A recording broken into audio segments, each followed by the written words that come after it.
Alright, let's do this one last time. My name is Drew Dodger, and for the last couple months, I've been doing a podcast with my good buddy, Jacob Herron.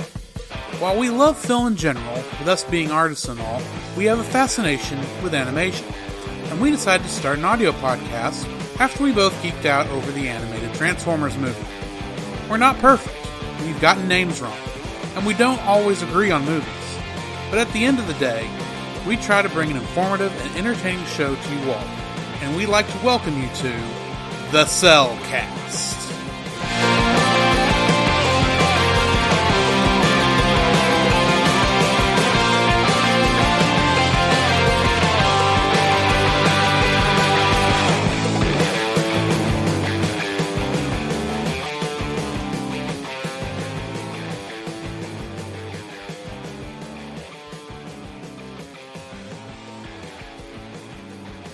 Hello and welcome to another episode of the Cellcast.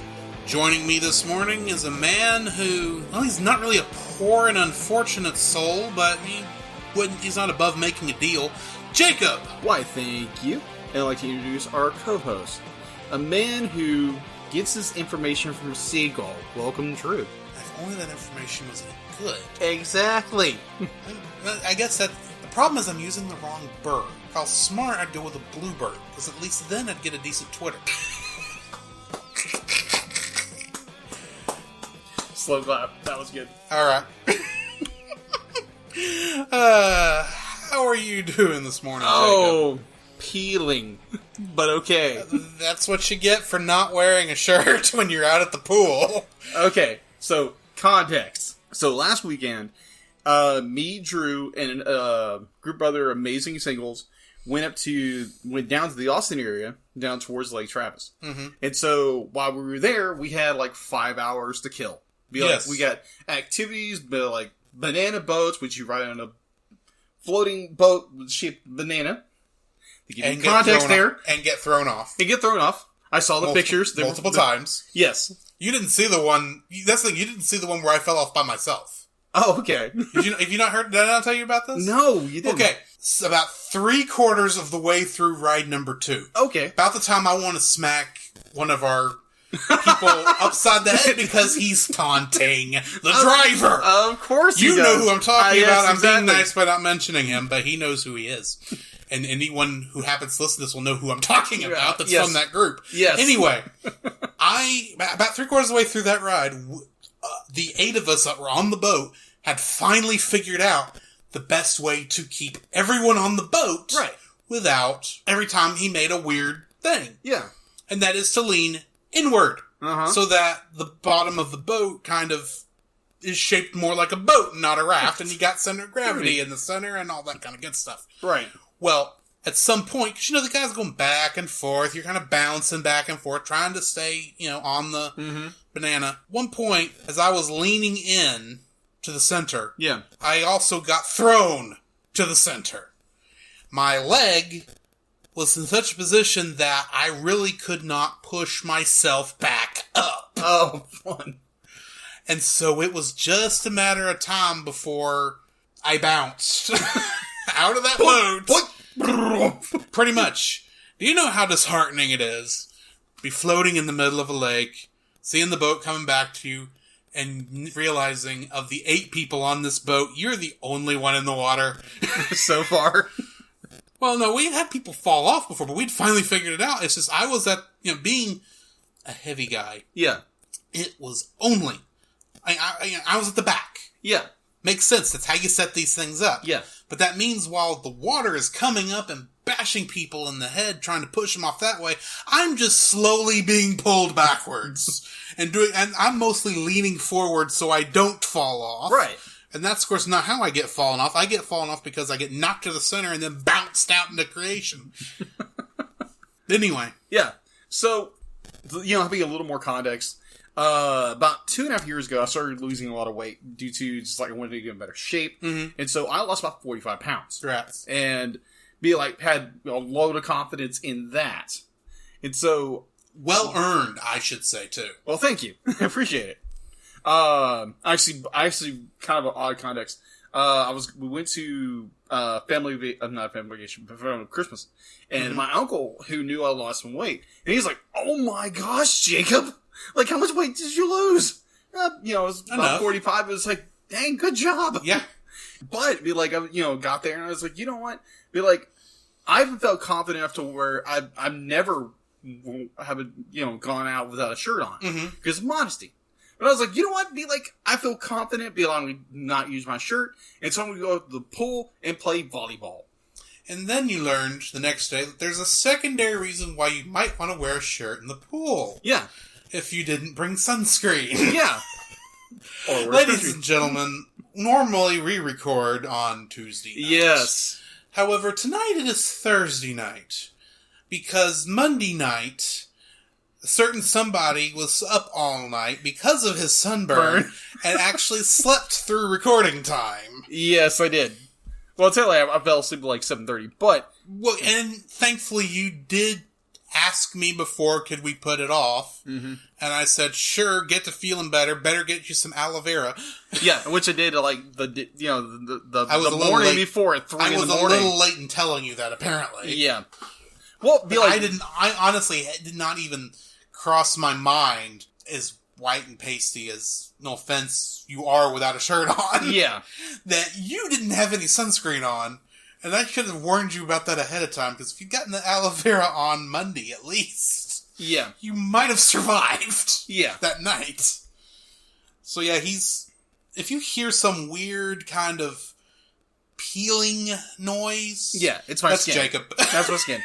Yeah, so that's the context of why I'd be like, I was the lateness of this recording, but hopefully it should be out on Saturday. I'm still aiming for Saturday, but fair warning, because technically I do have a prior commitment on the day I need to be editing this. Yeah. This will be a fast edit, so please bear with our bugs.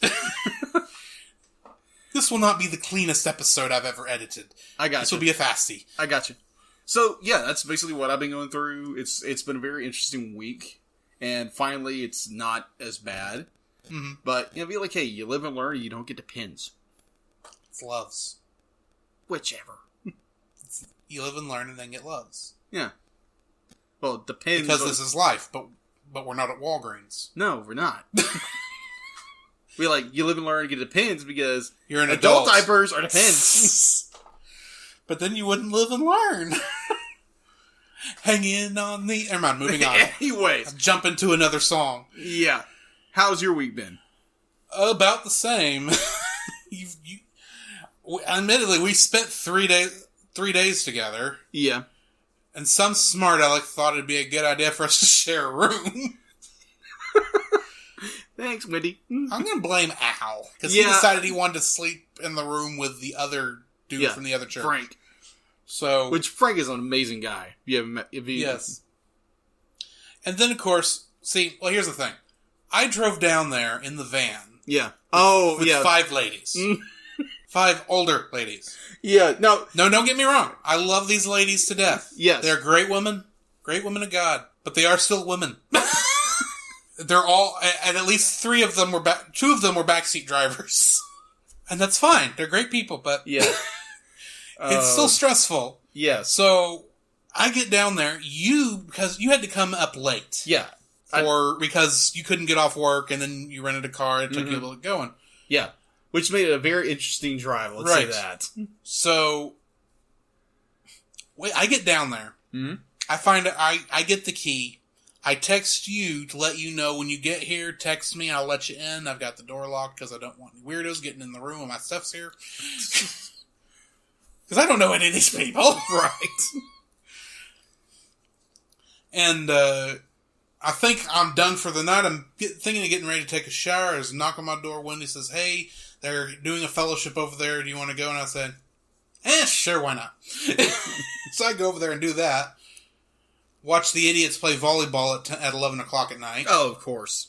That's all weekend. And they were up the next day before sunrise to watch the sunrise over the lake. And I'm thinking, how do you people who are at least 10 years older than me, have this kind of energy? Because I don't have this kind of energy. They have a passion for the Lord! They have a passion for volleyball at night, is what they've got. I agree. But anyway, that's not the point I was trying to make. The point I was trying to make is, you finally got in that night. At 10. At 10. I couldn't remember what time. And you surprised me with something when you got there. Yes, I did. We've got hats. We do have hats now. We'll talk more about the hats later on, after the review, but I just want to point out that I do like the hat. Well, I appreciate you doing that. Not a problem. So... yeah, that was actually a project I started probably like 2 weeks ago. Yeah, because you texted me, hey, can you send me the logo? Yeah. I was like, okay, do you want the logo? Do you want the album art? And I think eventually I just sent you the logo and said, I'm sorry, this is the only version I've got, and it's missing our names. Yeah. Which perfectly I could get to. Which perfectly worked. Now that I know what you're doing with it, it Yeah. made sense. Yeah. Those names would not have fit on there in that font as it was. Yeah, and plus it wouldn't have worked. Yeah. So amazing shout out to the company Picture This in this local town we live in, and they did a phenomenal job with these caps. But we'll get more into perhaps how you can get a hold of one yourself at the end of the episode. I think. Yes. So, what have you been watching? Not a whole lot. I saw one video. I actually saw one video that was very incredibly well. It was actually Pokemon related. That's interesting coming from you. Yeah. You like the Digimon. Yeah, I'm a Digimon fan. Well, apparently, do you remember the, kind of speaking on the subject we talked about earlier, the bootleg universe Power Rangers movie or trailer? Yes. Okay, so apparently some animation company, very small independent company, they did a Pokemon bootleg universe trailer for a movie, and it's very adult oriented. There's a lot of apparently the synopsis of this is literally, apparently Pikachu dies in a battle, then Ash has some revelation that all the Pokemon must be freed, and it starts this revolution where all these people are going out and killing other people in order to free these Pokemon, and be like, oh, you're a trainer, now you have to go to jail because you enslaved Pokemon. Like, all these other people didn't do that before. Yeah. So I thought it was very interesting. The animation style was very interesting. It was very... The animation was very odd. You could definitely tell it was like they were working from... The designs were very odd. Yeah. Very, very odd. You had like an adult Ash. And apparently at the very end, the spoil of the ending of this trailer, it's like, apparently some knucklehead decides to release Mewtwo. And apparently Mewtwo at the very end would be like, oh... For those of you who have kept up with the Pokemon universe, Mewtwo's been free for 20 years. Well, apparently they freed him again in this trailer. But anyways, apparently, Mewtwo's more it's I don't think that Ash realizes that Pikachu is still alive. Dum dum dum! And that's how the end of the trailer. I'll be I would grant it. It'd be it's a very interesting premise. It's really silly and kind of stupid. Let's say that. But it's okay, that was a very interesting trailer, and that's about the only thing I really watched besides our review movie. Right. So, what have you been watching? Yesterday, I'm on YouTube waiting for the Nintendo Direct to start because I'm a big gamer nerd. Yeah. And I'm watching other videos on YouTube. Right. And of course, as you all know, YouTube has gotten greedy with the ads recently. Yeah. So most of the time, you're skipping 2 or 3 at a time just so you can actually watch the video you want to watch. Mm-hmm. But one started, and I was confused at first. Mm-hmm. Because it's like, this is an ad? This is way too high quality for an ad. So I set the controller down on my PS4.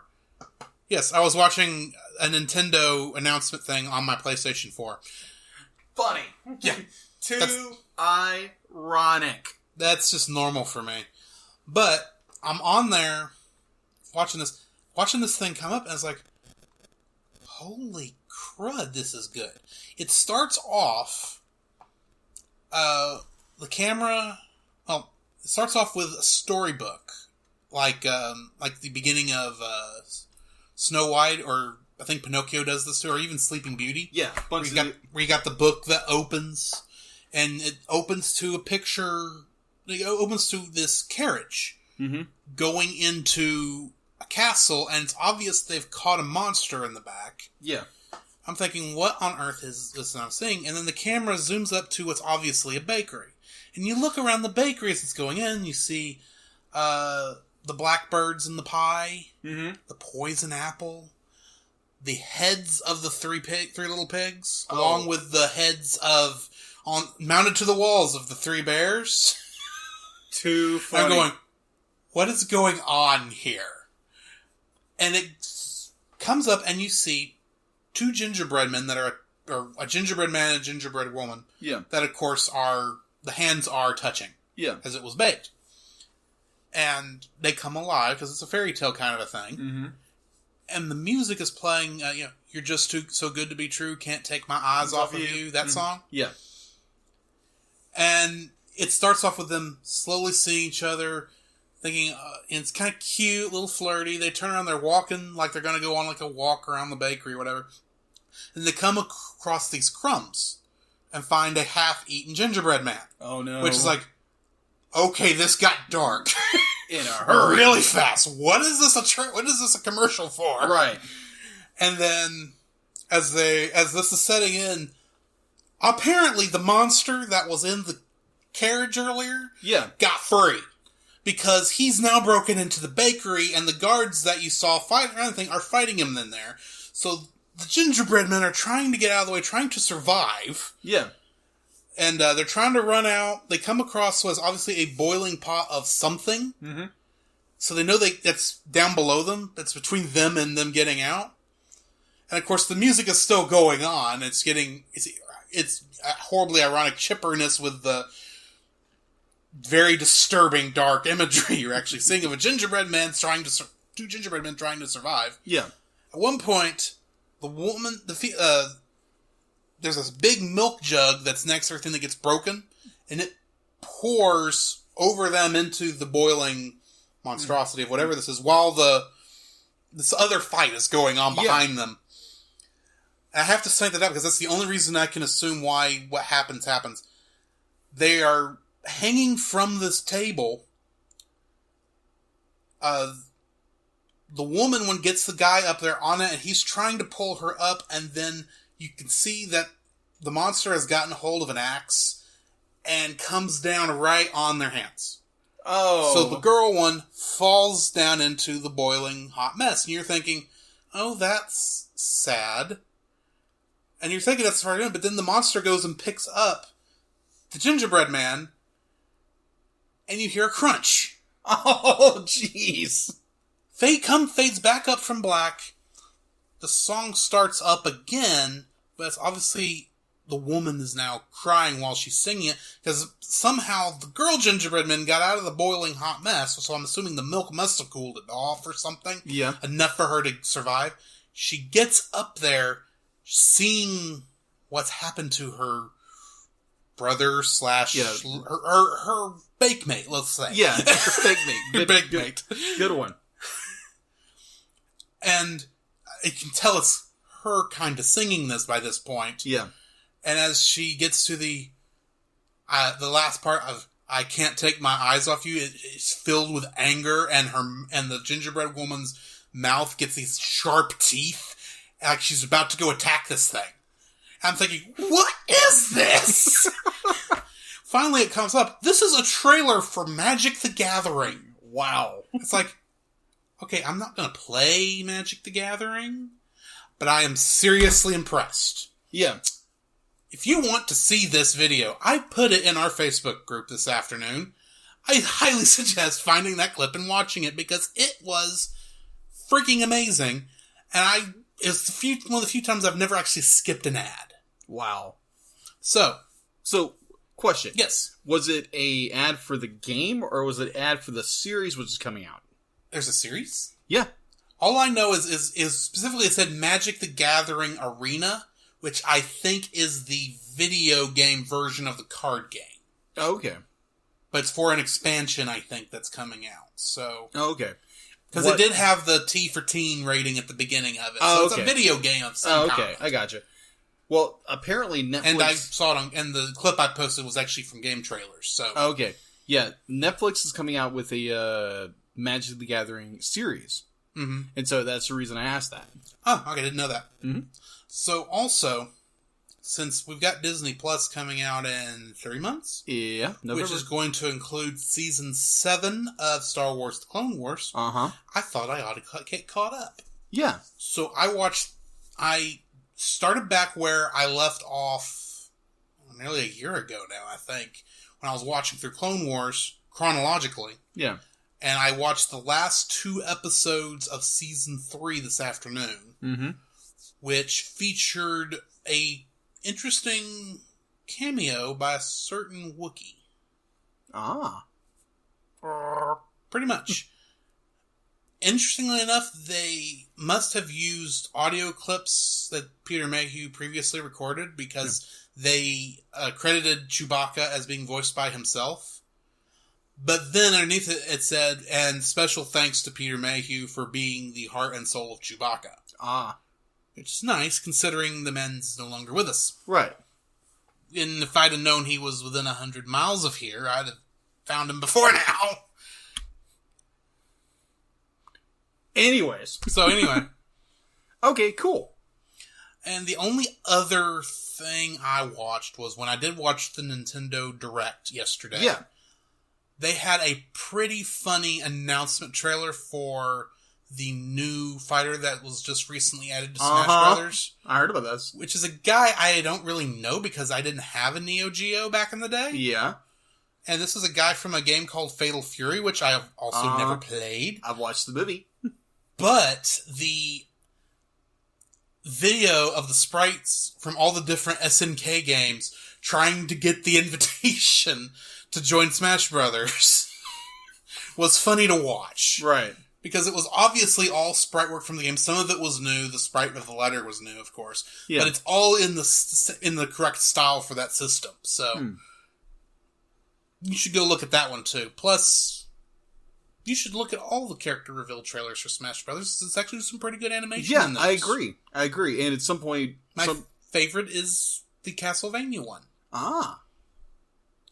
Because that is funny. Seeing Luigi scared for his life is hilarious. And you just be like, poor Luigi. No, not poor Luigi. Admittedly, he did have a game. He does have a game coming up. Yes. Where he's going through a ghost house called Luigi's Mansion 3. Mm-hmm. Or it's actually a ghost hotel, but... Anyway. Yeah, I think at some point we will do Fatal Fury, the movie. Is it animated? Yes, it okay, is animated. It's animated I've never seen very well. All right. Let's see, the guy's name is... I don't recognize the guy because I don't know anything about Fatal Fury, but I think it's the main character from that. Yeah, it's the main character. I can't think of his name. I'm drawing a blank as well. I get him anyway because I bought the Fighter's Pass, so... So yes, I have Banjo-Kazooie right now. Oh boy. Anyway, that's all I've watched. Do you have any news? No, I really don't have any news. I checked the news earlier today, and I looked at the news. Really didn't find anything. I looked at news also, but I could not find anything that was worth us going over. So I guess we ought to just go ahead and jump into the review. I guess so. Alrighty.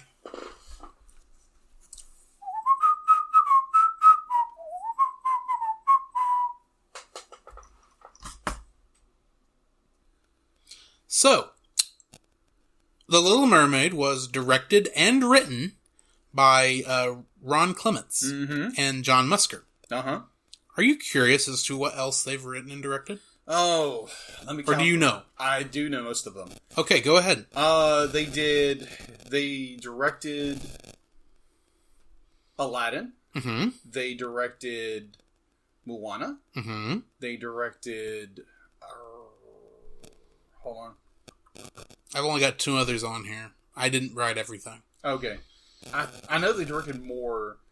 No, Aladdin and yeah, I think those are the two I know the most. Okay. What else? Princess and the Frog. Of course, duh. And one that we hopefully will be reviewing soon. Yeah. The Great Mouse Detective. Oh, okay. Yeah, that's right. I forgot. One of their first ones. Yeah. And of course, Little Mermaid is based on the fairy tale by Hans Christian Andersen. Yeah. Who also wrote The Ice Queen, which was adapted into Frozen. Yes. The Emperor's New Clothes, which was adapted extremely loosely, into The Emperor's New Groove. Yes. And then, of course, The Ugly Duckling, which I don't think I've seen an adaptation of. Yeah. There's also one where I think it was in either the Diamond Edition or the Blu-ray Edition, is where they do an animation of Matchstick Girl, which is another one from Hans Christian Andersen. And if you've ever read anything Hans Christian Andersen, it is so dark. Well, and if I so also remember, that Matchstick Girl is actually what's left over of a collaboration between Disney and what's his name, the surrealist. Can't think of his name. Maybe there's a surrealist. They originally were trying to do. It may not be Matchstick Girl now that I'm thinking about it and saying it out loud, because there was a. I think it's on the Fantasia 2000 disc. Oh, okay. Is the one I'm thinking of. Okay. They didn't put it in Fantasia 2000 because they didn't get it finished, but Salvador Dali and Disney had a collaboration at one point. It never got finished because money ran out, and then they tried to finish it for Fantasia 2000, and then they still didn't get it done in time. Yeah. Which happened. But I was thinking that was that one. But yeah, I was wrong. Music was by Alan Menken, who also did Beauty and the Beast, Aladdin, Pocahontas, and The Hunchback of Notre Dame. And a couple others, but those are the big ones I saw first. And if I remember correctly, he did Hercules. Yes, that was one of the other ones I saw in there. And obviously he did Tangle. Yes. And correct me if I'm wrong, he wrote There's No Place Like Slaughter Race too, didn't he? I don't think he... Or was that the other guy? No, he didn't write it, he composed the music for it. That's right, he wrote the music that the lyrics... Yes. Okay. He wrote the music for There's No Place Like Slaughter Race. Yeah.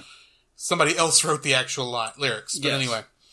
So getting into the cast. Well, also, we're kind of forgetting somebody else with that duo. All I saw was Alan Menken. I'm not saying you're wrong. Yeah. Just don't remember the other guy's name. Howard Ashman. That wasn't a name I would have recognized. I recognize Alan Menken's name. Yeah. Okay, so yeah, you go ahead and do that one. Okay, Howard Ashman. Basically, the guy who came into Disney, be like, okay, I want to do something completely other different. Because he's the guy who wrote Little Shop of Horrors. Okay. He did the play for that. And, through, linking, that's how we got, anyways. It's like, yeah, he came in, him and, not Howard Ashman. That's the guy. Yeah, Alan Menken? Alan Menken. Him and Alan Menken, did their collaboration for that. He also did the music for Beauty and the Beast. He did the music for, he did a little bit of the music for Aladdin before his death. Mm-hmm. And, the guy was a lyricist genius. Be like, for anybody who's, loves this movie and just, gets into the music, how he rhymes everything, and it was just kind of like, it's how he described it as like calypso music. Right. Yeah, just be like, we're going to throw, all these different varieties of music into this movie, which Disney didn't do at the time. Mm-hmm. And it was so genius. It's like, oh my gosh, this is great. And be like, he's, obviously he's no longer with us. Yes. But you can definitely feel like with a lot of the more modern, there's a lot of Howard Ashman, inspiration. Like, take the example of, like, Moana. Mm-hmm. The songs Moana, I believe the writer and lyricist for that movie whose name escapes me at the moment, was heavily inspired by Alan Menken and Howard Ashman. And so you have a lot of this because he did Hamlet on Broadway and he did Moana. And so be like his style of lyricist has been, a heavy impact on music. Definitely within, musicals and definitely Disney animations from that time on. So yeah, Howard Ashman. Alrighty. So, getting into the cast. Yes. I want to point out that almost every single one of these people in the cast, anytime that character popped up in a sequel, in another show, yes, in a video game that I'm going to be nice and try not to mention, because it comes up every episode. Yes. Well, it hasn't popped up every episode. Let's say that. There was one I missed. Yes, you did. Which shames me to no end. Anyway, most of these people did eventually reprise their roles over and over again. Yes. So, I have done my best to pick stuff that perhaps you didn't expect. Okay. So, do you remember Chef Louis? Yes. Do you know who plays him? No, I don't remember. The actor's name is René Auberjonois. Oh, yeah. Do you know who I know him as? No. He played Odo in Star Trek Deep Space Nine. Do you remember when we watched that episode over at Chase's house? Yeah. Of Trials and Tribulations? The shapeshifter who was hanging out with Worf while he had the Tribble and pissing Worf off with the Tribble? Yes. That's Odo. Really? That's Chef Louis. Wow. Okay. It does not sound like him. No, it doesn't. Oh my gosh. And to kind of prove that he's good at this obviously the name is French. Yeah. So to prove he can continue to play these outrageous French roles, in the Looney Tunes show on Cartoon Network a couple years back, he played Pepe Le Pew. Really? Yeah. I can't hear, Odo's voice. Yeah. And it doesn't fit. No, it doesn't. It doesn't fit at all, but it is the same guy. That is a really, really extremely well-talented voice actor. And keep in mind, he did not have many voice lines in this. Yeah. Mostly it was a singing line. Yeah. A lot of grunts and growls. Yes. But he still did an amazing job, I think. I agree. Okay, so playing Prince Eric was Christopher Daniel Barnes. Yes. In the 1994 Spider-Man cartoon. Oh, He played Spider-Man. Yeah, he played Peter Parker Spider-Man. And he has reprised that Peter Parker role a couple times. Yeah. Too. Also, in Cinderella 3, the one we actually like. Yeah. Or one you actually like. I still haven't seen it. Yeah. He played Prince Charming. Yeah. For some reason, I wrote Prince Eric again on the notes. But it's like, when I watched that movie, I'm like, gosh, I'm bleeding like a pig. You're bleeding? Yeah, I scraped it. Oh, okay. Yeah. Hold on. Time.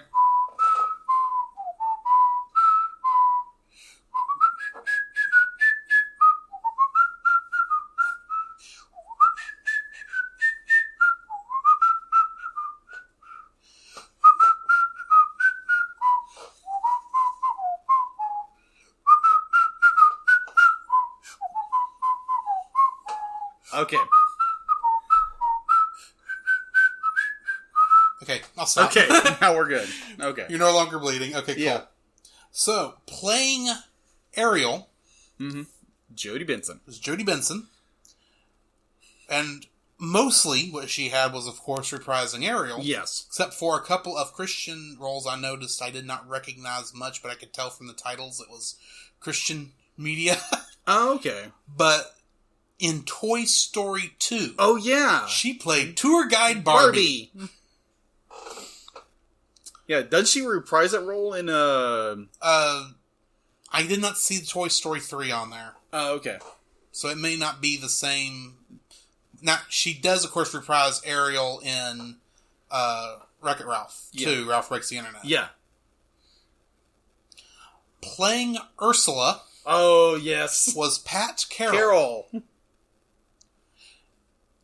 Now, of course, she does a lot of reprising her role over and over again. But I found one you might find interesting. Yeah. Because I know you've watched Tangled, the series. Yeah, a little bit, yeah. She played Old Lady Crowley. Oh, I've heard of this character. I haven't watched the show, so I don't know who she is. I've heard of the character. But I know from what I did a quick search, she's apparently connected to that darkness thing clip you saw. Yeah. Somehow. The moon drop. Yes, the moon drop. Which we'll probably find out in season 3. Yes. Which is coming out. Playing Flotsam and Jetsam, the two eels, was Patty Edwards. Mm-hmm. And the only thing I saw that I thought was interesting was in Hercules, both the movies and the show. Yeah. And I think one video game, she plays one of the Fates, Atropos. Oh, okay. You know who the Fates are, right? Yes. Okay. For those who don't know, in Greek mythology, what are you doing? Can't see. Eyeball. Right. In Greek mythology, the Fates determine when you die, essentially, because they are weaving the They are weaving the tapestry of the world, and when it's time for you to die, they cut your thread. Yeah, and that kills you, and that happens in there. So technically, they're villains, I guess. Not really. They're just doing their job. Yeah, that's kind of. They technically are working with Hades. Yeah, except but they kind of have to because he's the god of the underworld. But anyway.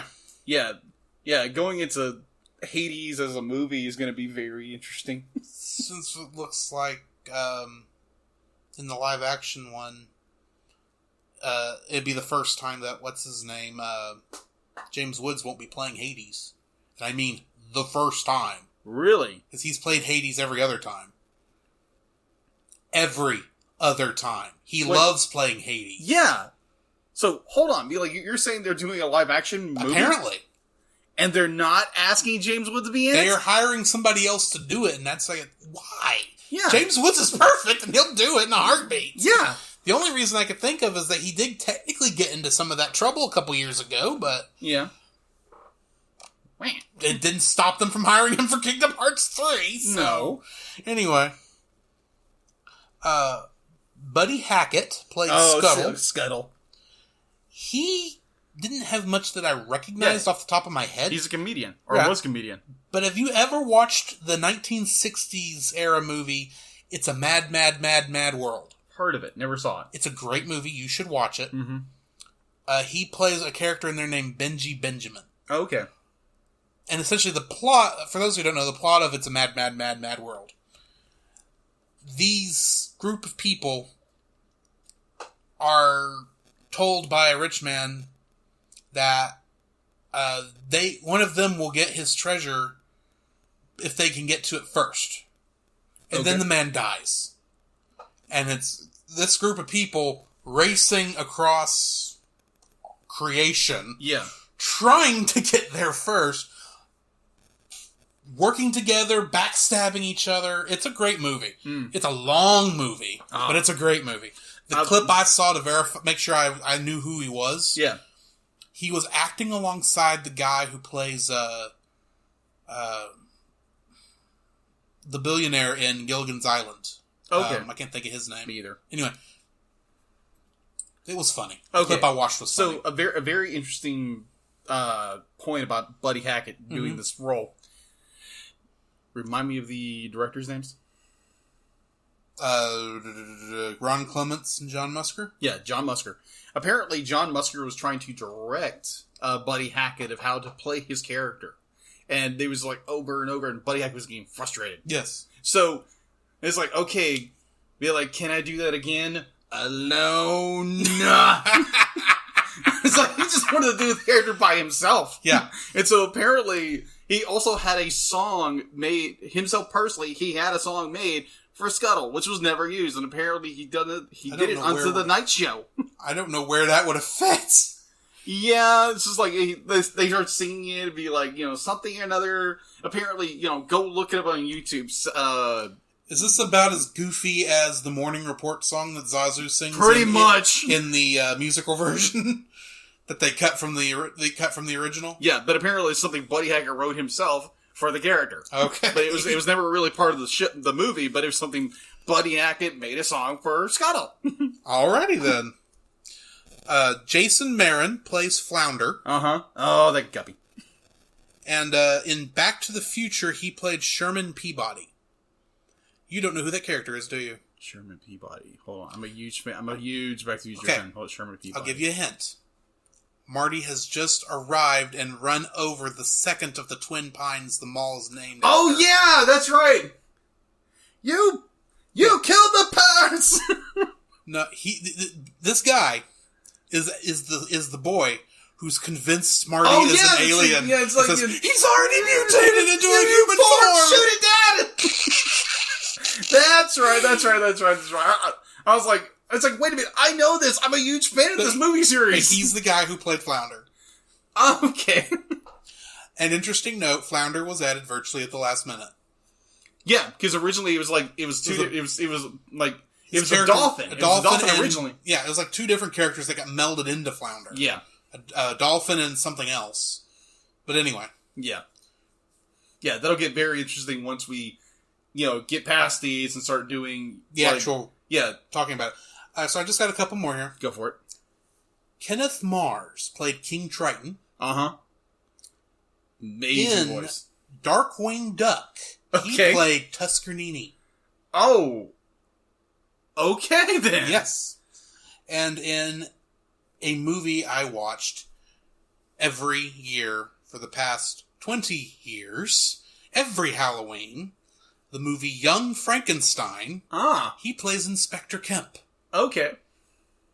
And I'm not going to tell you any more about it. If you don't know that movie, you should go look it up. Yeah. It is black and white, but it was made in... It's a Mel Brooks film, so... Anyway. Ben Wright played Grimsby, which was Prince Eric's butler. Mm-hmm. In 101 Dalmatians, he played Roger, which was the... one of the owners of the Dalmatians. Yeah, he was the guy who actually sings Cruella de Vil, Cruella de Vil. Yeah. So, interesting story about that. So apparently the directors, they hired him. They didn't realize that he did 101 Dalmatians. Mm-hmm. They didn't realize until they started production. It's like, oh, he was Roger. Yeah. And that was the last role he ever did. That was the other thing I know. Apparently, although in the Jungle Book, he played a wolf. Oh, really? Yeah. Huh. It's all it said on the IMDb was wolf. Okay. I don't remember a wolf in the Jungle Book. Yeah. But it has been a while, so... Yeah, there's quite, Mowgli's part of a wolf pack. True. So one of Mowgli's brothers, I suppose. Yeah, uncles, brothers. Mm-hmm. And then, of course, Samuel E. Wright plays Sebastian. Yes. And the main thing I saw him... the main thing I saw that he was in... Yes. And I kind of feel bad that this was the thing I found. In the movie Dinosaur... Okay. You know, that train wreck? Yeah, I never saw it. He apparently played a character named Kron. Okay. Let's just say there's a reason people don't remember Dinosaur exists. Okay. I haven't even watched all of it. Oh, so... I turned it off. Okay, so that'll definitely go on the list at some point. At some point, whenever we do bad movies. And we will get to that at some point. We have talked about that, yes. So, I'm going to let you start with this, considering I kind of know your history with this. Okay. So, guy who's actively looking for a VHS copy with the correct castle on it.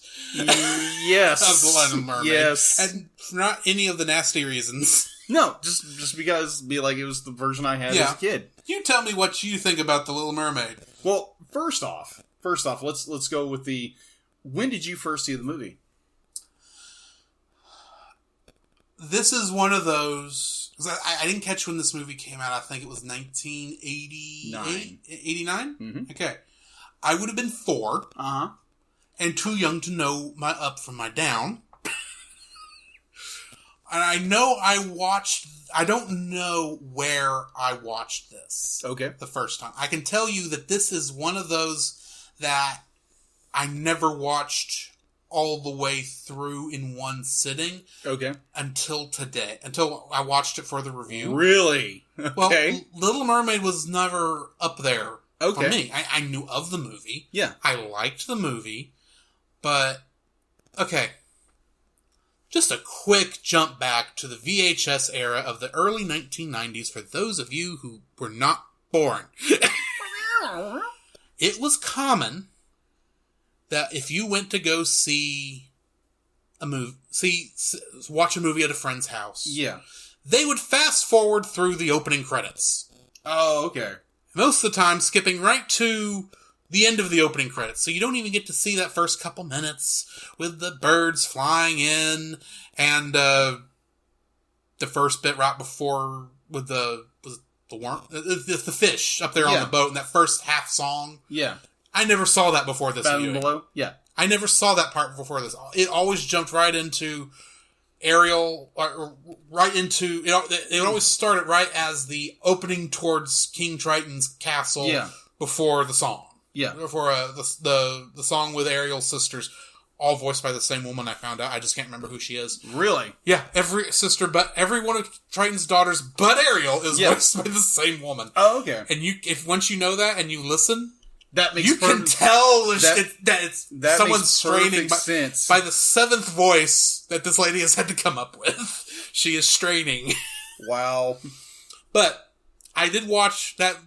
That's usually where I came in. And of course, as a kid, any other time I've watched this, it's been on VHS. So I'm seeing more detail in this movie now than I ever would have saw back then. So this was never one we played at Wally because I think it was in the vault the entire time I worked at Wally. Yeah, probably. It was in the vault for years. Yes, it was in there for a long time. Yes. So, admittedly, most of my memories, more recently, of The Little Mermaid is in context of 3 video games in the same series. Mm-hmm. Kingdom Hearts. Yes. Which I have to bring up the level in Kingdom Hearts 2 because it is pitiful. In Kingdom Hearts 2, they decided that instead of it being a regular level, like any other level in the game, you were going to do musical mini games. Now, 3 of those are actual songs from the movie. Yeah. One of those, the training one, will make you tear your ears from your head. Not because it's sung poorly.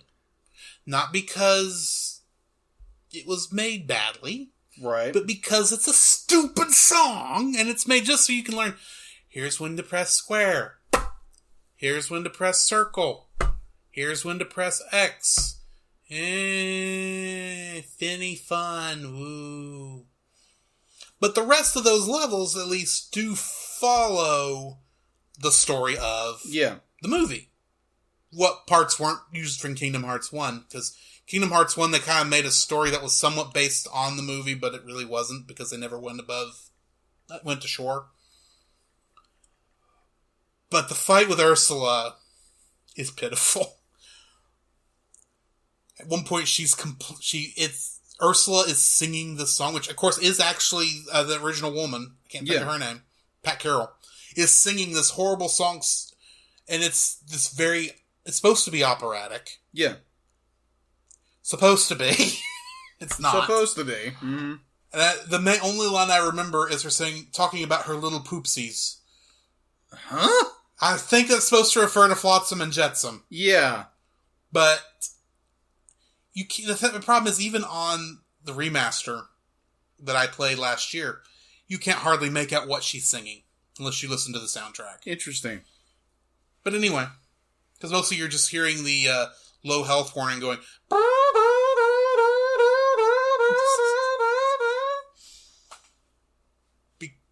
Actually, that wouldn't be in that version, but the other fight, you hear a lot of that. Anyway.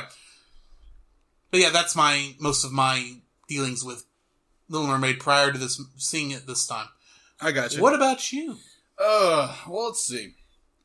I remember, the movie came out, obviously, in 1989. I was somewhere between 5 and 6. Mm-hmm. And, obviously, we didn't see it in theaters. So, I remember watching it probably back in, 1991. 91, 92. That's, to be honest, that's probably the year I would have watched it originally. Yeah. So, obviously, my parents had bought the VHS, that original VHS copy. Mm-hmm. And, I liked it for a whole lot of other reasons than I do now. Because as a little kid, at that point, I think a little 8-year-old, mm-hmm. I remember seeing, it's like, oh my gosh, it's so cool. It's a girl with red hair, and she's wearing seashells. Okay. That was my whole hook into this movie. And when I told my mother that years later, it's like, Jacob, how rude! I was a little kid, come on! Admittedly, there is that thought when you're a little boy. Yeah. You're going, that girl's nearly topless. Exactly! Exactly! It's like, I understand.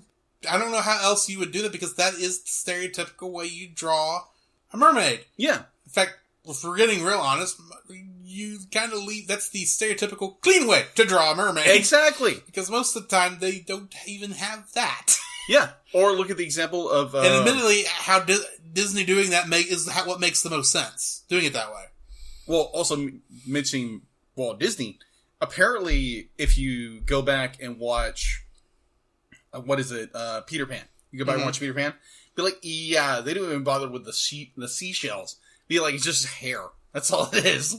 That's also true in Fantasia. Yeah, that's what I remember about that. Fantasia even has some stuff that they've edited out since then because it's now considered culturally insensitive. Oh, okay. Yeah, I do remember that. Anyways, so yeah, that was my kind of introduction to it. Mm-hmm. And as an adult, or in my 20s actually, I was in GameStop one day, or Game Exchange. I was in Game Exchange. Say, if it's here in Jacksonville, it's Game Exchange. Yeah, it's Game Exchange. So I'm looking around and I see a DVD copy of The Little Mermaid. Mm-hmm. I'm like, I haven't seen this movie in years. Mm-hmm. But I remember really enjoying it and having all the other reasons to watch it as a little kid. Mm-hmm. And so I scoop it up, buy it, and it's like, oh my gosh, I love this movie. Because it's just the story, and people say it's always cliche because it's the girl who wants something she can't have, she gives up something, and she gets it in the end. It's non-realistic. Okay, I get that. It's also a mermaid. Yeah, it's a mermaid! What realism are you expecting in a movie with a mermaid? Yeah, be like, do you want the original Han Christian version? version? Let's talk about that. The one that ends poorly. Yeah. In the original version, she dies at the end of it and is brought back as an angel? Yeah. Something effect? Well, what happens in the book originally? Yeah. Apparently, when she returns to the sea, she becomes sea foam. Yeah, which is what she was going to turn into. Which is what mermaids technically do turn into if you go back into the mythology. Yeah. But... anyway, sorry. Yeah, the original is very, very dark. Like I said earlier, Han Christian Andersen stories are traditionally very dark. You have to remember, all fairy tales, not just Hans Christian Andersen, but Grimm fairy tales are like this too. Mm-hmm. They were designed not to be stories to enjoy, but stories to warn you. Yes. They were parables to some degree. Yes. And there are multiple versions, even when they were written down exactly. Uh-huh. So really changing it even more to fit modern day does not mess with me. Yeah. That much. But I will say, did you ever hear about what happened in Hans Christian Andersen's hometown where they've got a statue of the Little Mermaid? No. When this movie released? No. As a protest, the fans of the book painted that statue to have red hair and a seashell bra. That is hilarious. Mm-hmm. That happened. Oh, wow. So, kind of, Drew come up with a point of me hunting down a certain VHS copy. Well, I have no room to talk when it comes to looking for stuff. Yes. But anyway. Yeah. So, I started looking at it, and it's like, wait, I have a DVD copy. I have a Blu-ray copy. I I have a digital copy. Mm-hmm. I have a 4K copy now. Mm-hmm. And so, I think it was like last week. It was like, of course, you don't have a 4K player. No, not yet anyway. You don't have a 4K TV, much less No, a player. I don't. I don't either. Yeah. Anyways, I actually went and tracked down at a local thrift store here in town, and they actually had a VHS copy of The Little Mermaid. Huh. Not the copy I wanted. It's actually sitting on my shelf right now. Without being able to see it from here, is it the one in the paper sleeve, or is it the one in the plastic cushioned version that I always remember those VHSs coming in? Plastic cushion. Nice! That's Yes. the one you want. Not the cheap paper sleeve. Yeah. I'd be like, it was literally, I turned a corner, and it was like, it had some other Disney movie, I think it was like Cinderella or something, and then it had that, it's like, boop, $5. There you go. I'll do that. There you go. So, there was a part of me, I was like, wait, isn't there also Laserdisc? And so sure enough, there's Laserdisc. There's the two different covers too. And I'm like, no, I'm not gonna go that far. Nope. In 10 years, I have the Laserdisc! I can't play the Laserdisc because every Laserdisc player is now no longer functional, but I have the Laserdisc! Yes. Actually, it's not that the players are non-functional. You've got the version with disc rot. Yeah. But anyways, yeah, that's kind of my story of The Little Mermaid. Mm-hmm. So, The Little Mermaid, oh my gosh, the story behind this movie was crazy. Yeah. Because you're going into the Disney Dark Ages of the 1980s. This is coming out of those Dark Ages. Yeah, be like, yeah, that's what I meant. Yeah. That's what I meant. Be like, that is the interesting thing I did not bring up, but I just remembered. This was the first Disney movie no, it's not. This is the second Disney movie to use the cap system that Pixar made for Disney. Yes. I had to look that. I only know that because I listened to that book on tape, Creativity Incorporated, that they made the cap system. Yeah. But anyway. Yeah. So, when they started pitching this movie, it was probably around 1986. Mm-hmm. And so, they had just done The Black Cauldron. Yes. They were in production of Oliver & Company. Mm-hmm. And eventually, they were starting the line of the movies that would eventually lead up into The Little Mermaid. Well, somewhere in there you do have Great Mouse Detective, which to date is the only one that's a co-production with another company. Okay, didn't know that. But that's somewhere in there because Disney did it, but it's partially, I think it's a British, it's not BBC, but one of those British film companies over there technically has partial copyright to it. Okay. So I believe. Yeah. So when they got a new CEO out of Michael Eisner and the other guy, who I forget his name. Well, Michael Eisner's the main one. He saved the company for the most part. Yes, definitely saved the company. He did a lot of controversial things, but he saved the company. That's true. So for years, Disney animators had their personal animation studio. Mm-hmm. When they started The Little Mermaid, they were only like a couple of weeks in the production. And Disney at the time were thinking, okay, animation is going out. So we're going to move all these animators out and make room for, movie executives. Yeah. And make room for, agents or whatever. And so they were, as Ron Clement said, we were banished from that place. Mm-hmm. And they were given trailers on Buena Vista Street. Yeah. Little, mobile homes, literally, sit on cinder blocks in the middle of a parking lot. Mm-hmm. This is where you have to do your movie. No wonder they picked something with lots of cool water in it. Exactly! Because I don't care how nice California is. You're in a trailer, you're hot. Yeah.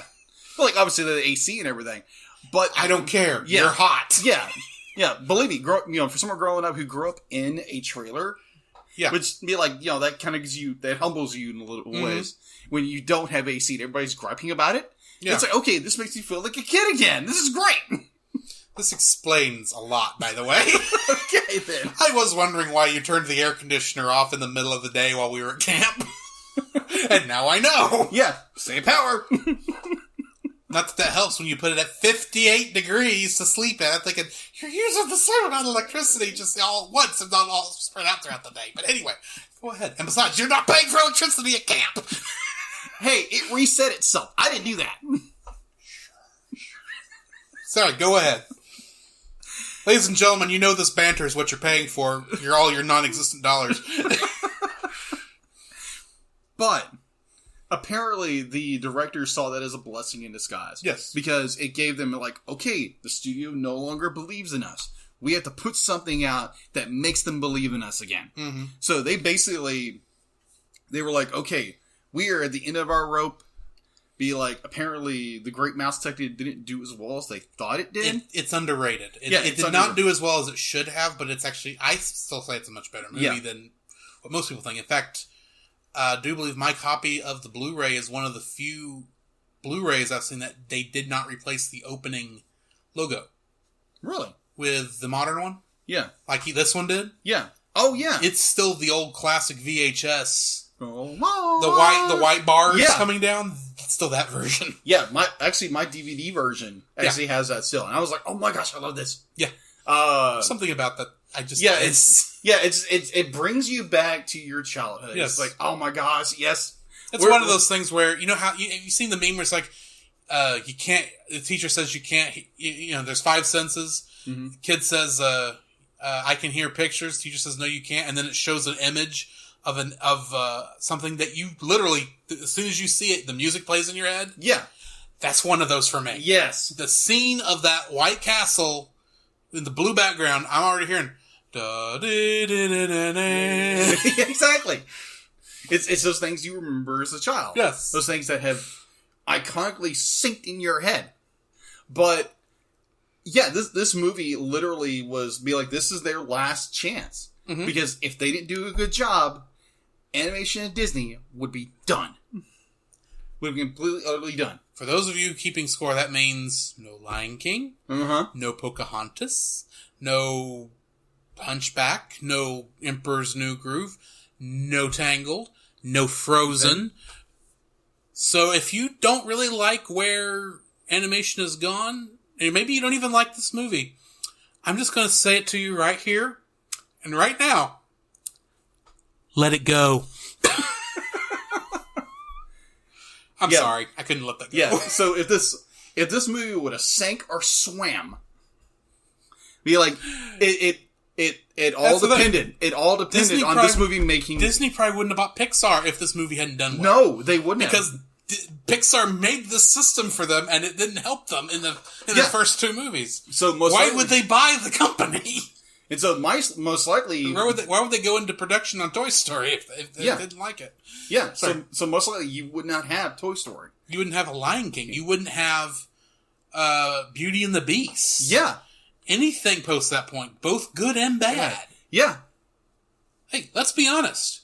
If this movie had not done as well as it did, Star Wars would still be at Fox. Fox would be a dying company again still. Yeah. Or be owned by Comcast. Yeah. Can you imagine that horror? Oh, gosh. And Marvel would still be would not have the staying power to fight Sony over the rights to Spider-Man. And as the storm rages on. Out of control. Womp, womp, womp. Anyways, so this... You never thought The Little Mermaid was this important a movie. It is basically a keystone in animation history. History is an amazing thing. Yeah. You take one peg out. And the whole thing falls. Whole thing falls apart. So basically, The Little Mermaid is one of the most cornerstone of animation today. While it did not really hit me until just now that's the case. To some degree, I've always known that. Yeah. Because one thing, it is the turning point from when Disney was doing poorly to when the Renaissance started that saved the company. Yes. Or saved animation at all. Yeah.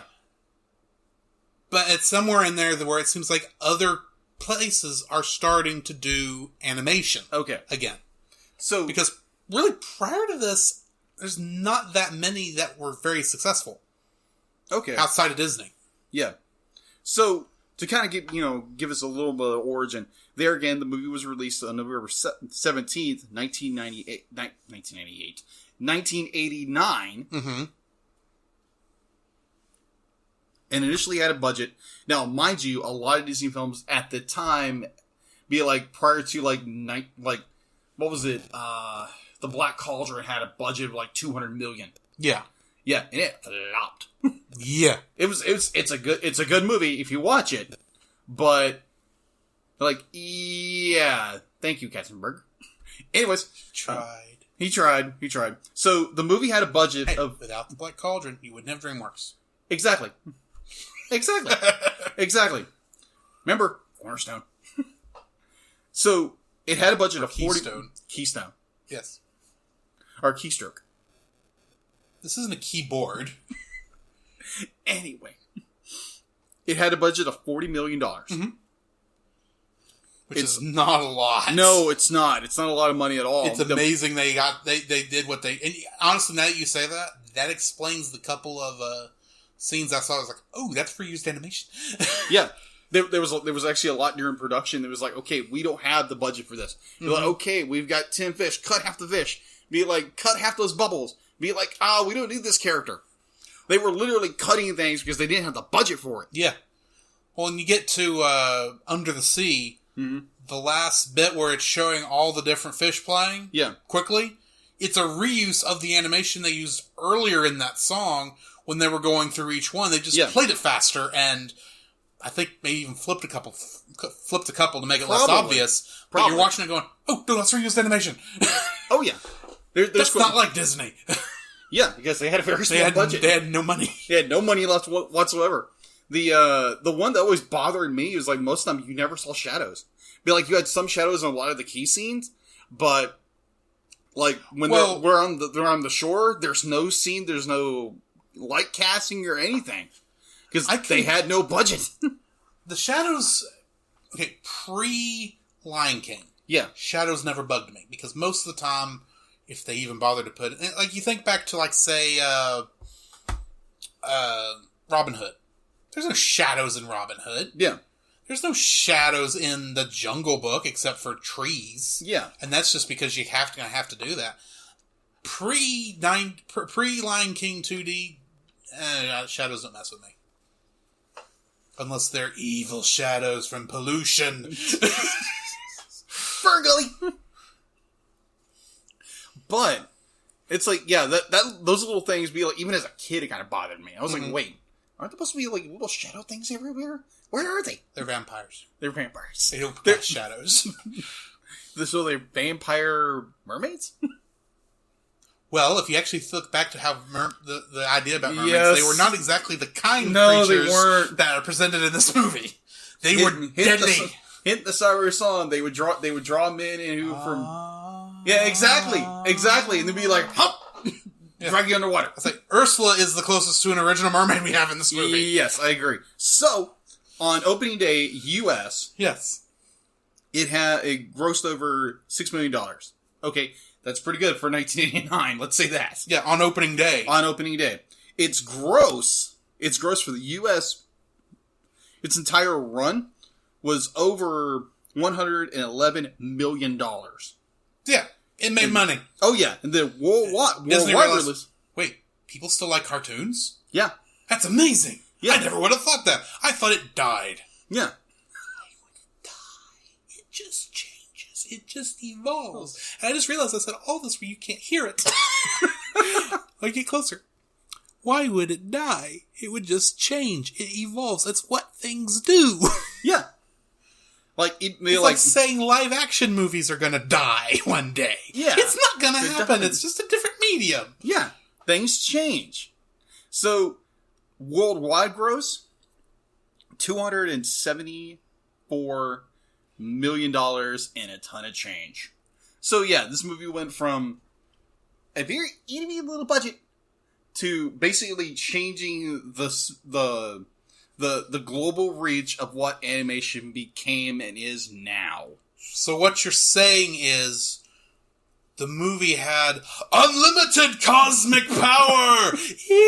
Budget. Exactly. Sorry. Exactly. I had an Aladdin flashback. Oh, it's all good. It's all good, because if Little Mermaid flopped, we would never got Aladdin. Which we would never had the best Robin Williams role. Yeah, exactly. Okay, anyway. Alright. Moving right along. Yeah. Which is Muppets. But anyway. Moving right along in search of good times and good news. With good friends you can't lose. This could become a habit.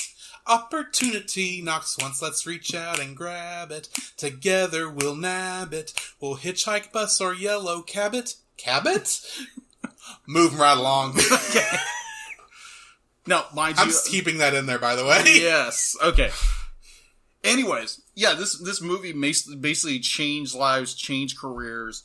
Be like, you have like titans of the industry of Glenn Keane, who did the animation for the main Ariel. You had like all these amazing artists that, like, even during production of this film, it was like kind of a hassle because they're like, okay, we need to do this. We've got all this amazing music going on in the background. Then all the stuff's clicking along, great. And during the production, be like, okay, we've got most of the film done. So we're going to show this movie. We're going to show this movie. It's not complete. Be like, it's not fully colored. Be like, it's not fully animated yet. So we're going to show this movie to a theater full of school children. Mm-hmm. And there's so many, like, interviews of, like, Musker and, like, all these other people who are talking about this one thing that happened that completely could have changed the film forever. Mm-hmm. So they're viewing the movie and they're in the scene of Part of Your World, and it's not fully animated. And so apparently this little kid, boy or girl, whoever it was, apparently gets fidgety with their popcorn and drops their popcorn. And how Jodie Benson described it, gets so fidgety about cleaning up their mess, Katzenberg actually thinks about being like, okay, I think we need to cut the scene. We need to cut the scene because it wasn't a good scene. And now, granted, hold on.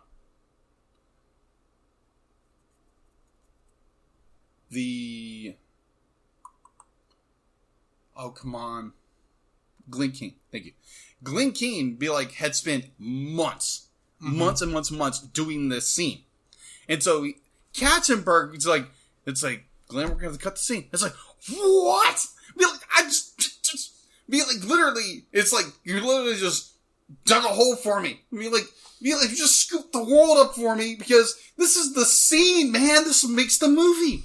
And so literally it took a pardon from the governor to stay the execution to get another viewing. And the rest of it is history. So literally, Part of Your World could have been cut. Which, today, you can't cut that scene. It's the pivotal cornerstone of the movie. It changes the entire thing.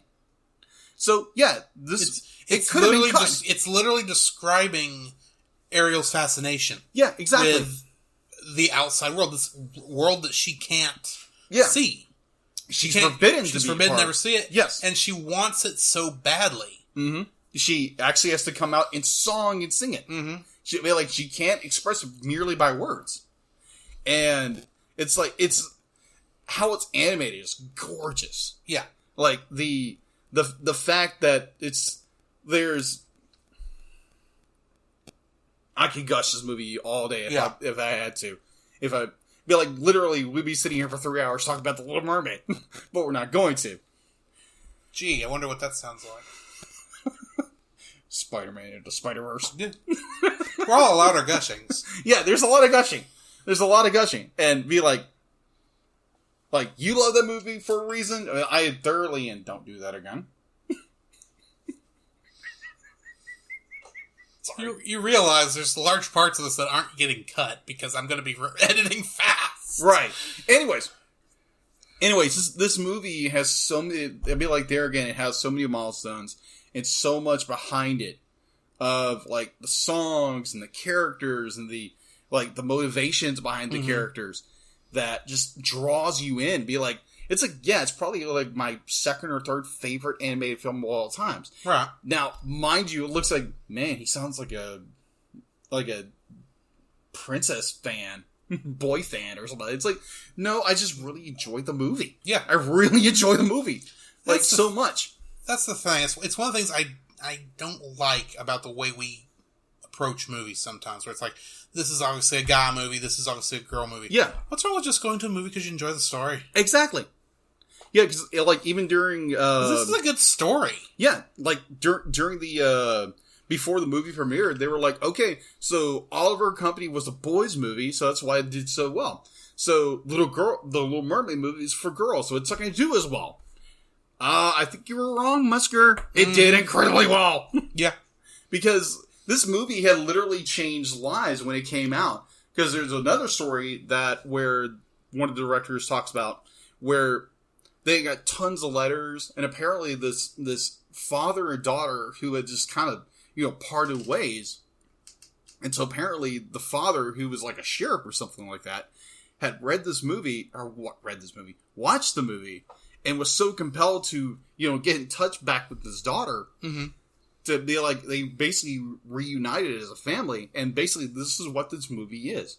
It's basically the youngest, somewhat rebellious, the very rebellious, headstrong teenage daughter who wants to do all these amazing things, because you realize, like, oh, I'm a teenager. I have all these freedoms. Yeah.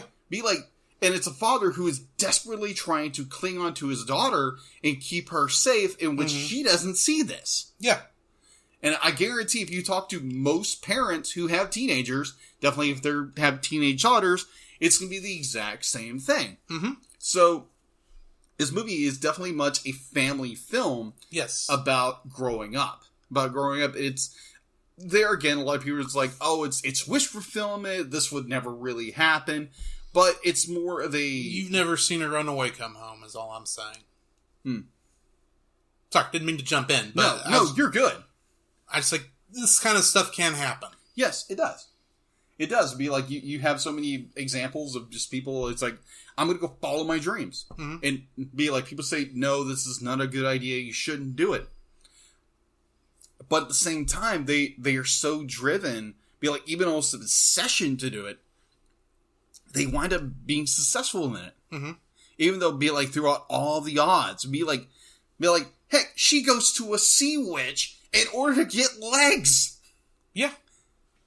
It ultimately is not the way to go about doing that, No. but it was the way to get her dad to see, this is how important this is to me. Yeah. And look, these people aren't as bad as you think they are. Yeah, exactly. And that, kind of perfectly ties in with what... Because you had this background we didn't know about. It's like, why is Triton so afraid of the humans?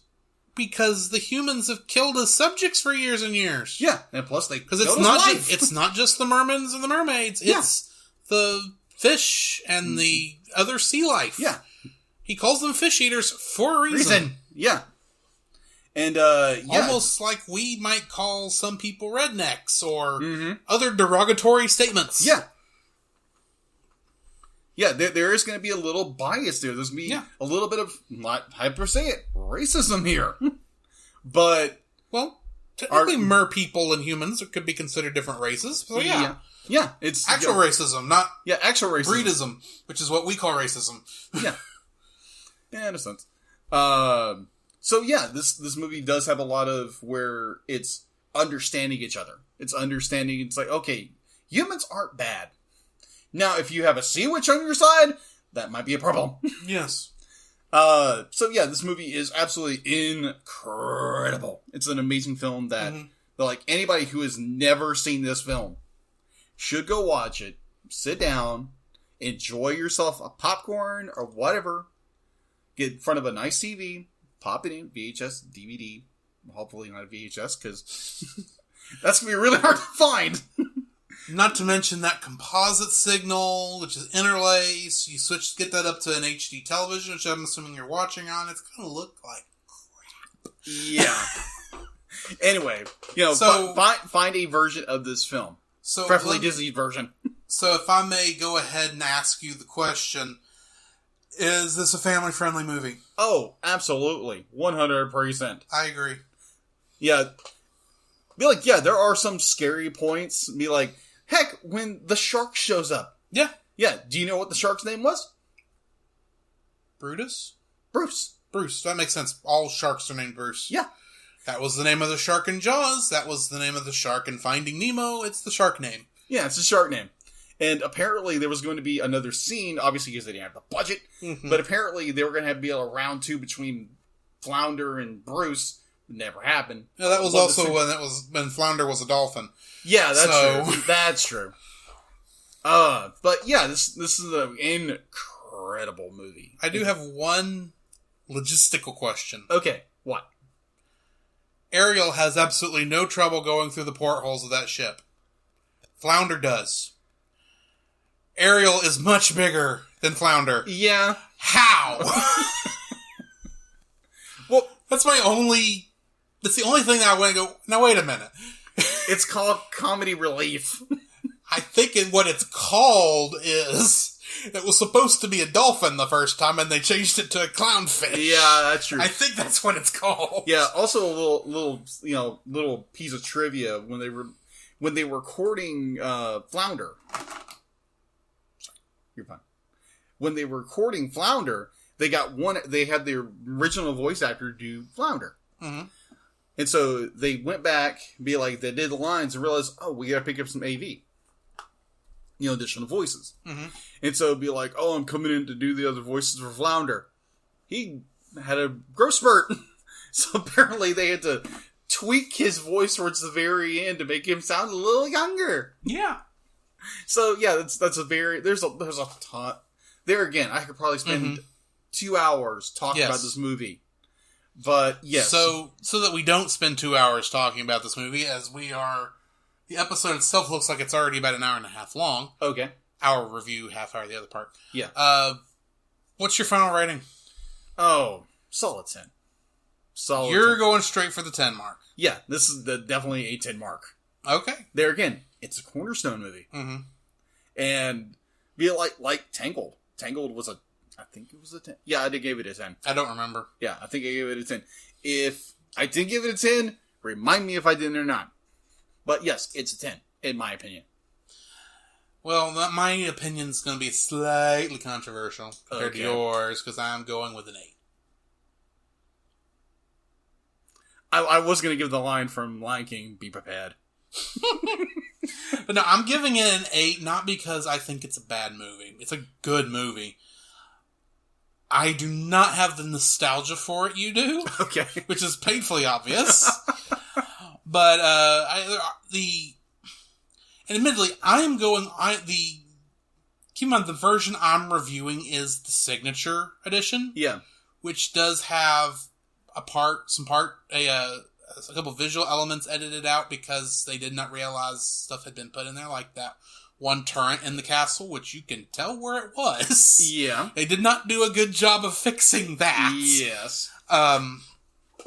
So that's a little bit, pretty much anytime I am marking something off, it's because I was distracted. Yeah. By it. Mm. So, there's a part of me that when the movie first started, there was, the transfer from this film to the, Blu-ray, when they did that, because of the fogginess of it, I was a little worried at first. Yeah. Because it's like, oh, please tell me this is a good transfer.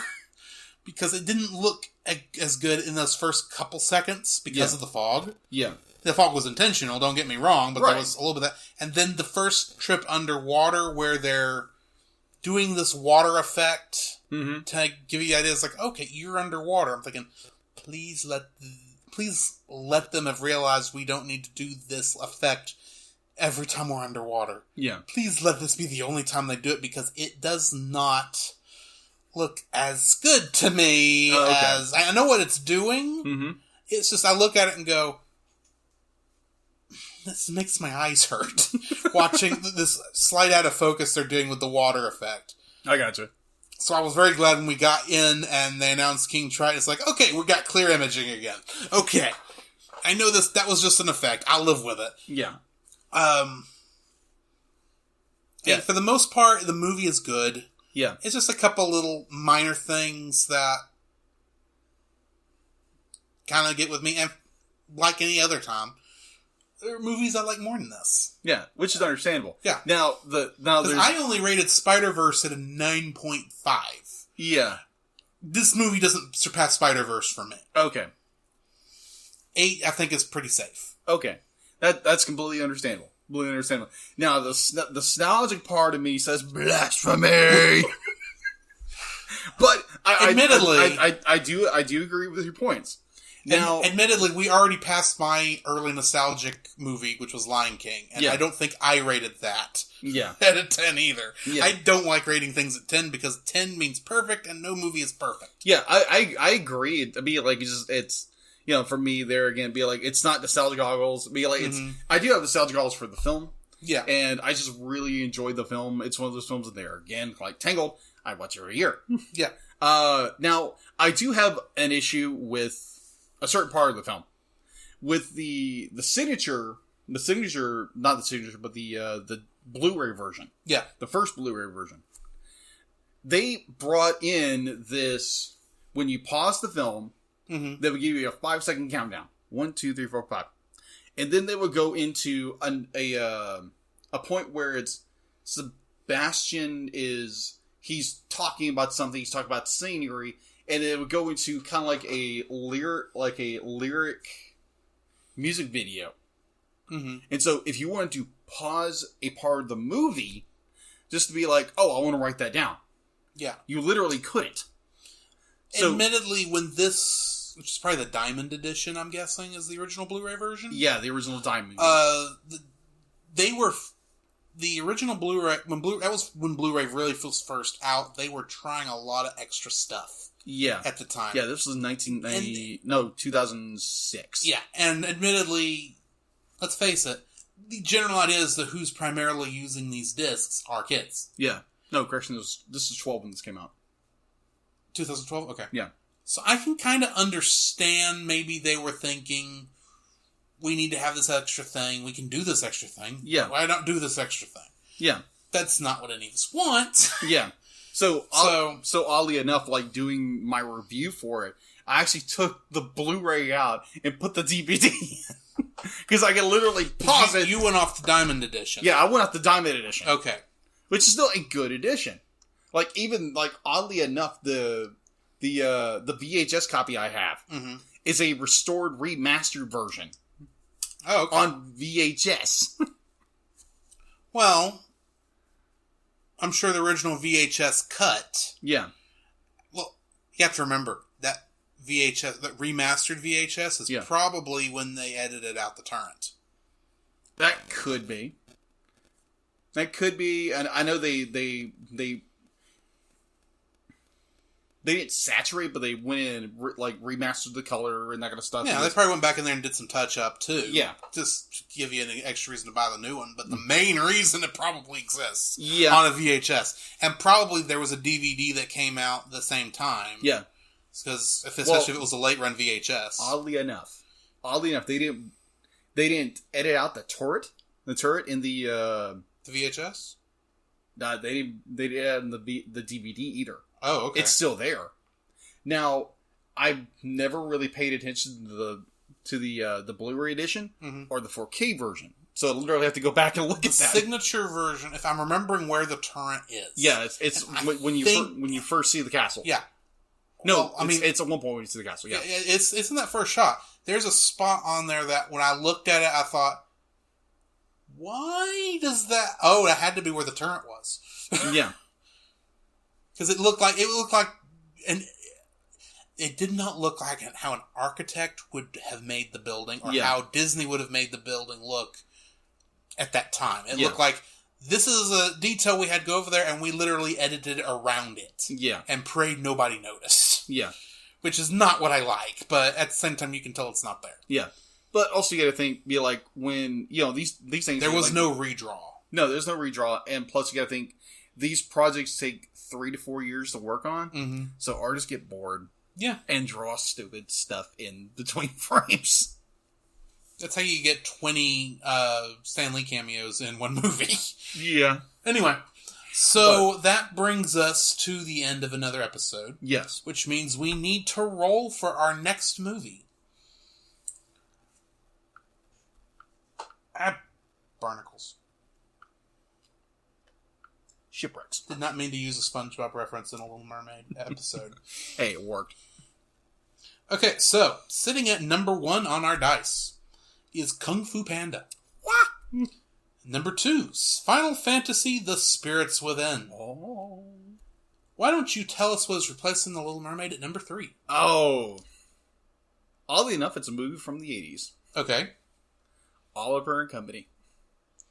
Based rather loosely on Oliver Twist, isn't it? Yes. That's what I thought. Except cats and dogs. Speaking of animal adaptations of classic literature, sitting at number 4 is The Great Mouse Detective. Ah. Another 80s. Yes. Number 5, Batman, Mask of the Phantasm. Yes. And at number 6, Your Name. Okay. It is my role, because it was your movie. Yep. And I'd like to point out that after I roll this d6, I'm about to roll another dice to determine our new order. All right. So, number 6. Next week we are reviewing Your Name. This is a good one. All right. So, start the ordering process now. I'm going to let you borrow my copy. So, I am rolling a d20. What we're doing, folks, is since we've done 20 reviews, yeah, we kind of want to mix up who gets what spot on the regular dice. So, right. I have made a list of every possible combination of 3 between us that we can do. So, whichever number I get, that's the number on the list we're doing. So, number 13. Number 13 is... You have 1, I have 2 and 3, you have 4, I have 5, and you have 6. Okay. If that's not confusing enough as it is. A little bit. I will have that marked. 1, 4, and 6. Yeah, you have... did I say 13? Yeah, 13. 13. I read the wrong one off. Oops. I have 1, 5, and 6. Okay. You have 2, 3, and 4. Okay. That's as if it really matters. Yeah. So, let me just go ahead and put a highlight on that so I'll remember which one we're on, and then I'll rearrange stuff. So next week, our movies will be in a slightly different order. Okay. When we go to review. So, where can they find you, Jacob? You can find me on Facebook at... Let me read that. You can find me on Facebook at Jacob B. Heron. And if you're interested, you can also find me at Jacob's Daily Art Corner on Facebook, where I try to draw every day. I don't get around to it so much. But, yeah, if you're interested in just looking at very interesting art every once in a while, come check me out. All right. Where can they find you? You can also find me on Facebook under Drew Dodgen. And also check out some of my photographs at Drew's Photo Bin.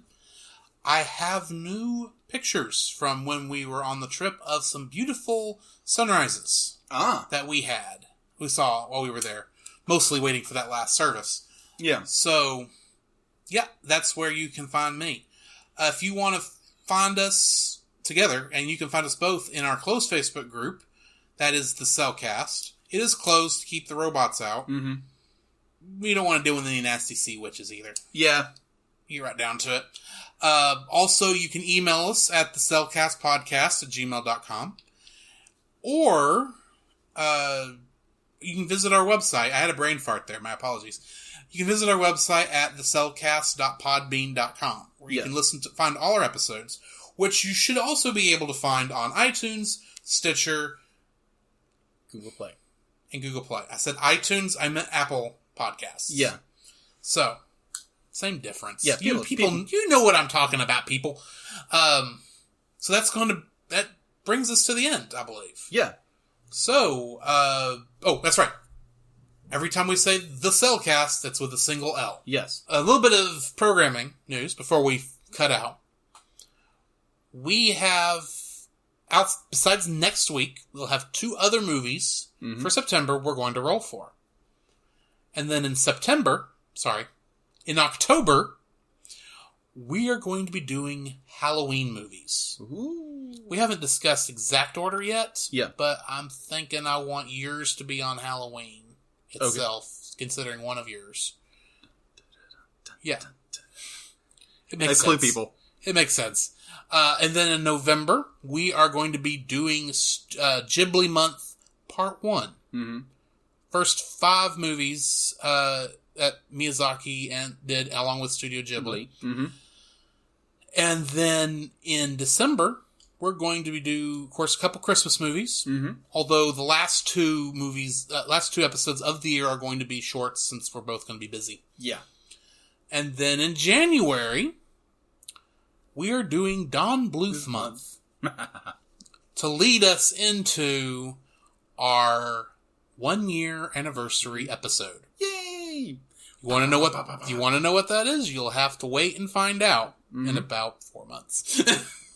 So, keep an ear out for an exact list of movies, at least for Halloween, come last episode of this month. Yep. So, yeah. This has been Drew. This is Jacob. And we will catch you in the next frame. Scooby, are you okay? I don't know, Ralph. Somebody running for roads could be rad. Look at this rough Resident rate. Look at my completely complete. Wouldn't you think of a dog who has everything? Look at this bowl, treasures untold. How many wonders can one cavern hold? Forget I asked.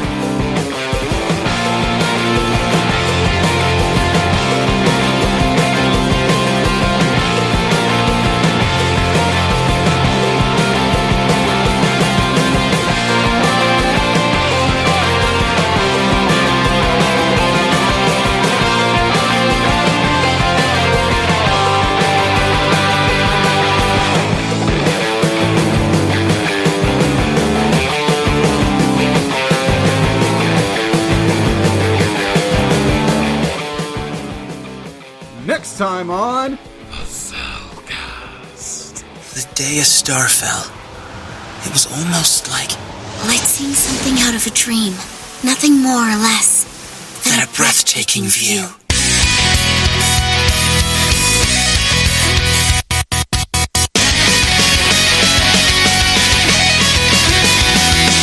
At last, hello, you've opened your eyes.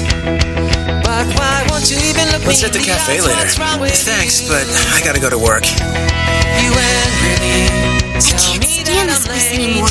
It's too small and close-knit. Please make me a Tokyo boy by next life! Where am I? I've been having some strange dreams lately. Like a dream about someone else's life. What is this? Could this mean? In our dreams, that girl and I, we're switching places! But can you taste until there's escape and looking everywhere for you? I follow the sound. There's one thing I'm certain of. If we see each other, we'll definitely know right away. I wanted to tell you that wherever you are in the world, I swear that I'll find you again, no matter what. Who are you?